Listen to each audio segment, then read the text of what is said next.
Jason, how are you? I'm good, Chris. How about you, man? Good. Welcome back to Leading is Serving. Hey, it's good to be here. It is good to be here. Love it. I had to take a minute, and I wanted to. We're going to throw you off your vibe a little bit today. No, I know. I am not a flexible person. Well, you're going to have to roll with me then today. I think when it says "fly by the seat of your pants," it says "See Jason." That's me. So go for it. Let's do it. So I've been thinking a lot lately, and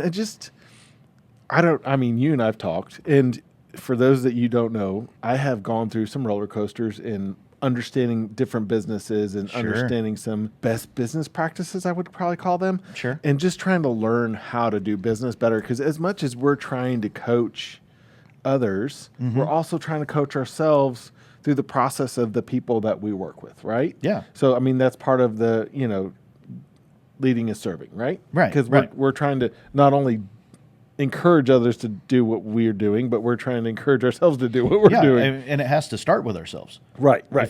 We can't give away what we don't possess. Right, So, exactly. Yeah. So, we kind of feel that burden sometimes. And Absolutely. I've gone through some hills and valleys. I guess it's probably the best way to explain without getting into the details of it. And I just realized here lately that, as much as I love the fact that we're talking about our goals, I love the fact that we're trying to lead others to help grow them and help grow ourselves. It's just, I just want to take a minute and just be thankful for this process and this opportunity as a business owner, Right. to somewhat help others grow, help myself grow, and be thankful for the journey. Yeah. Because it's just not. There's times when you go,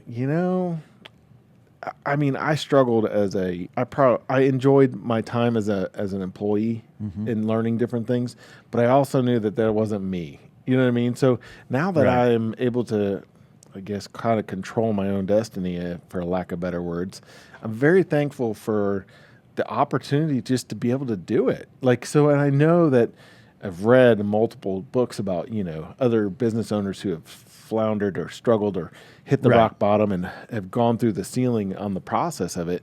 And I'm sure they weren't thankful for the journey in the midst of the bottom of the barrel. Right. But we were just talking the other day about Dan Miller's process of his journey. At one point he hit rock bottom, and he says it out in his podcast. He hit rock bottom and was six figures, $400,000 or something like that into debt after it was all said and done. In his mid to late 50s. Yeah. So it's like, Yeah. And you know what? I mean, I listen to him and I go, man, I think that would have sunk me. Right. Right? I mean, I don't know that I could have bounced back. Right. But I also know, looking at his journey now, and he's come on the backside of it and has done an excellent job of empowering others and growing others and being him. Right. And I'm like, I bet he had problems. I mean, obviously he had problems at one point, right? Yeah. So, but he learned a lot from it. Mm-hmm. And some of the greatest people who have failed are also the greatest people that have succeeded. Right. Yeah, there's a clarity, there's a defining moment that happens in that valley. Right. That without that, how do we move toward the best that we could be? Right. Does that make sense? Yeah, totally. And so I guess, what I want to encourage people today, in just thinking about whether you're in the valley or you're on the mountaintop, recognize it's part of the process. And in watching, even if you're not at the worst of the worst of the greatest of the greatest, it might be your worst of the worst. Right. I didn't have to hit $400,000 in debt to recognize that I was at the bottom of the barrel. Right. You know what I mean? For me, mine wasn't, I guess I wouldn't say it was that deep, but it was deep for me. Like 5 figures in your 40s would maybe be enough for you. Right, yeah. Yeah. Yeah, and so I was just like, and everything's relevant, right? I had a business owner call me the other day. I was chit-chatting with him, and, he's at, one of his bottoms, and it's the crazy part is he's completely successful, but there was other things in his life that were affecting him, and he was kind of at the bottom of his barrel. Yeah. And I was like, there's things to learn at every one of those moments, right? There's things to recognize. But what I also want to recognize is I'm thankful for the opportunity to go through the process, if that makes Right. sense. I'm thankful for the opportunity that I have great people that are around me that want to learn and want to grow as well. You Right. know what I mean? Right. So I'm like, I want to take this moment just to recognize the, hey, you're not alone. You know, if you're listening Yeah. to this podcast, I guarantee you're not alone, because Right. we're trying to fight for the highest good of others, and it's not easy. Yeah. And so, and if you're in a bottom of the barrel moment and you need somebody to reach out to, feel free to please reach out. And I mean, and that's why I think that I'm so passionate about this next step that we've been talking about so greatly, which is the peer-to-peer mentoring. Yeah. Because Yeah. it's like, it's those moments when I walk into a meeting like that and I'm like, I'm just spent, and Yeah. and I think that when I first started my journey is like, I didn't know as many business owners. And so it was a very lonely place for a very Right. long time. And I Right. just thought, you know what? This is my lot. This is unfortunately what I'm going to have to deal with, because this is what I know I want to do. Yeah. It's just a very, there's not very many people in this place, so it's Right. like, you're going to have to run on your own. And so I think that what I've realized now is that other people feel that way. And so when you get to the peer-to-peer mentoring, that gratitude of being able to have somebody around you, somebody that's gone through that process, somebody that you can speak to, somebody that can step out of your situation and say, hey, you might want to look at this. And they're not trying to do it to help themselves. They're just trying to see you get better. And it's just Right. that whole gratitude and the whole process of having a quality team around you is huge. Yeah. Yeah. And it's often, it's not a question of if, Right. it's when.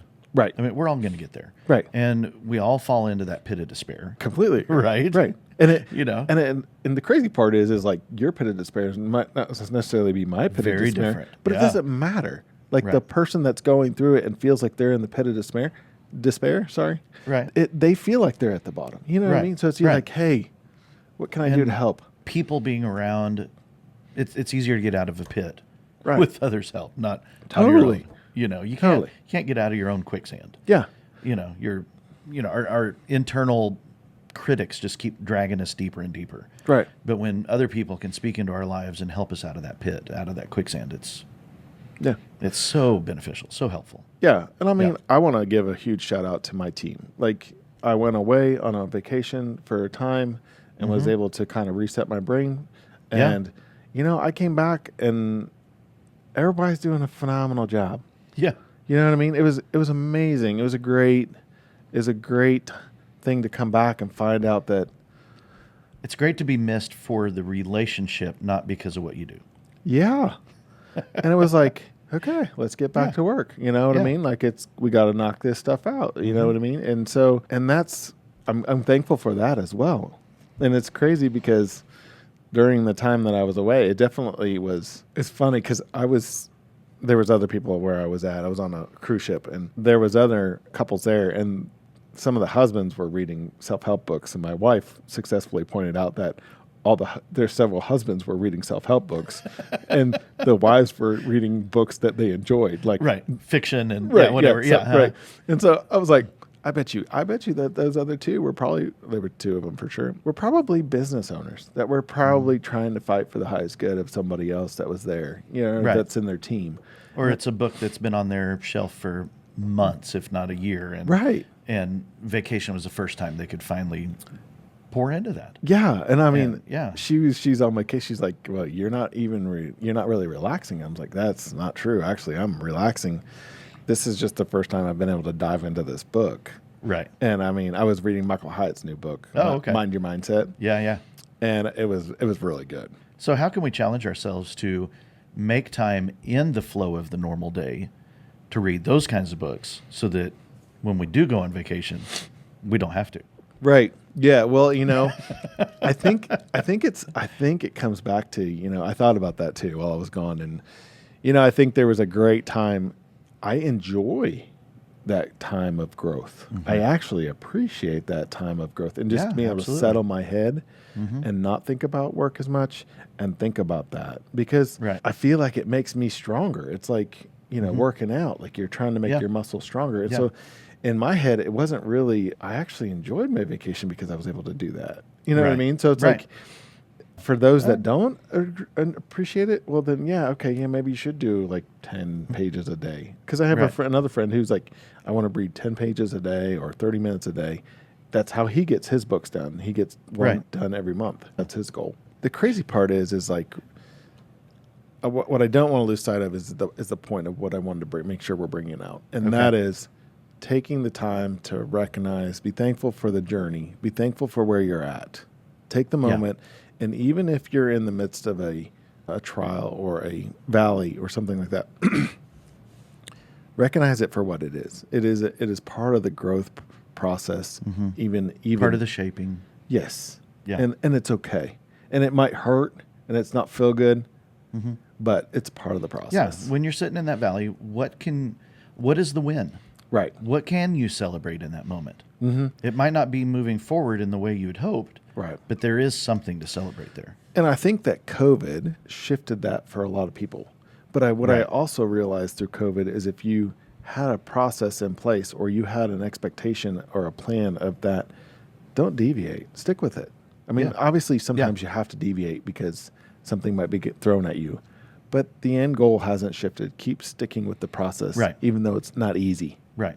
And there, going back to the 5 voices, I would say maybe 3 of the 5 voices, guardians and nurturers and pioneers, are better at sticking with the goal, Yeah. sticking with that end goal. With- The right. connectors and creatives tend to go, oh, let's find a new one. Right. And it's Oh, and easy to start jumping ship or thinking, hey, even a pioneer could be like, hey, we're not winning here. Right. We're going to find something we can win at. And so, As a connector, I have done that. Like Oh, I yeah. felt like, Yeah. oh, well, this isn't working. Let's do this.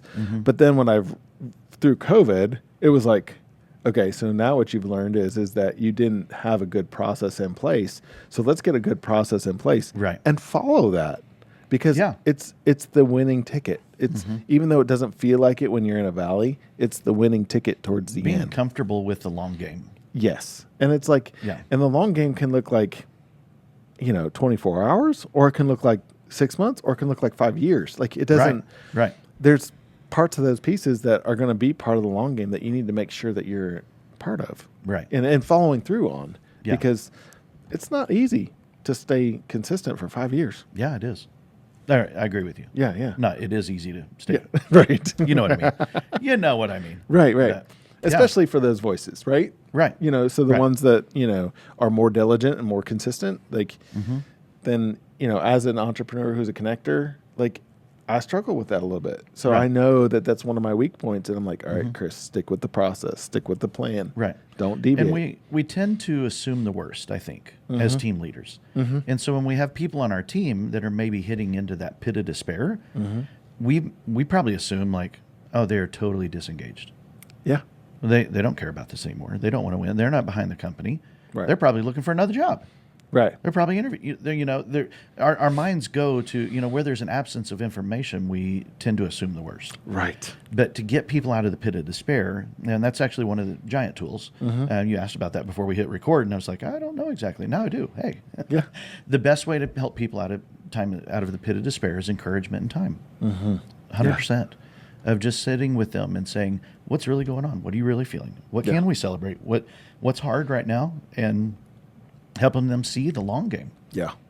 And it's funny you should touch on that, because in my book that I was reading with Michael Hyatt, it talks about the narrator. And if you've read the book, you'll know what I'm talking about. But it talks about how your tendency in your head is to naturally create a storyline of what you think is going to happen, not what is going to happen. Oh, yeah. You know what I mean? Yeah. So it's like your brain is naturally wired to some level to try to fill in the gaps that you don't understand. Right. And so if you're going to really do your best at making sure you understand what's next, you're going to fill that with information. You're not Absolutely. going to don't let your brain run wildly with the idea of what could potentially what you think is going to happen. Right. Let's just use Right. real world information and try to fill that in with And if there's small gaps, that's one thing. If we're talking about craters, then it's a little different. Yeah. Yeah. Yeah. I mean, that's the whole premise behind like the story brand, marketing principles of our brains can crave story. They do. And if we can partner with somebody on their journey and their story, how we can, inspire them and motivate them toward, buying into our vision and things like that. So it's, it's huge. It is. It's huge. So make sure that, take your time for one to make sure that you recognize, be thankful for the journey, be thankful for where you're at. Yeah. Even if it doesn't feel good right now, keep going through the process. Yeah. Make sure that you're using, if you're in that situation, make sure that you're control or trying to understand all the information you can to make decisions, because your brain oftentimes, wants to reset whatever it can fill in the void with whatever you think's. Sometimes it's focusing on the negative, and it's hard to pull away from that sometimes. Yeah. Yeah. And sometimes it's focusing so much on the positive you don't keep the reality. Right. So there's a happy medium there too. Yeah. Right? Yeah. Yeah. So y'all take the time to pause, reflect, be still for a moment and be encouraged. Find some of those wins, those celebrations in there. It might not be the goal you're shooting for, but you're learning something, you're developing something along the way. Celebrate it. Right. And for sure. remind yourself a vision of where you're headed, why you're headed there, and be encouraged that if you're hitting the bump, it means you're headed in the right direction. Yes, it's so true. If you're not hitting the bumps, if you're not hitting the valleys, probably means you're not moving. Life is not always up and to the right. Right. It's a much more dip and dive and if you journey. You find yourself in a position where you don't have somebody else to talk to about your journey, just so you can bounce ideas and stuff like that, find somebody. You need to reach out 100%. to us, because we're happy to be that person. This peer-to-peer mentoring that's coming, that is not just you and I. Like, I am so excited about it. Yeah. So make sure 100%. that you reach out, because we're already building groups. I know that we've got several people that have already reached out to me as well. Yeah. And I know we've got some people on the email list already. So we're in the process. This is coming together. This is a real thing. So absolutely. If you want to know more about that, I would go over, probably the most immediate source of information would be social media on Facebook, Instagram, and LinkedIn. You can search for the Uncommons in Greenwood. I think it's at Uncommons GW on all those platforms. And you'll probably see the most up-to-date information of our progress, where we're at, because we're recording a little far in advance on this. And so we might have had more information drop. Yeah. So go check it out. For sure. And so you guys are great. Yes. And look forward to, we are also have a lot more interviews coming, which I'm super excited about too. Yeah. Hey, so I want to give a shout out to Shelby. And I don't know Shelby. Okay. But she went on the website and she has nominated 3 leaders. Oh, I love that. Thank you, Shelby. Yeah. And so we look forward to following up with that. And man, you guys are wonderful. Thank you for tuning in, making the podcast what it is today. Yes, thank you. And hop over to leadingandserving.com, give us a rating, a review, send us a message, voicemails, connect with a peer-to-peer mentoring group through the Uncommons. Let's go. Let's use these tools to continue to grow. This 2023 is going to be awesome. Let's do it. Let's do it. All right.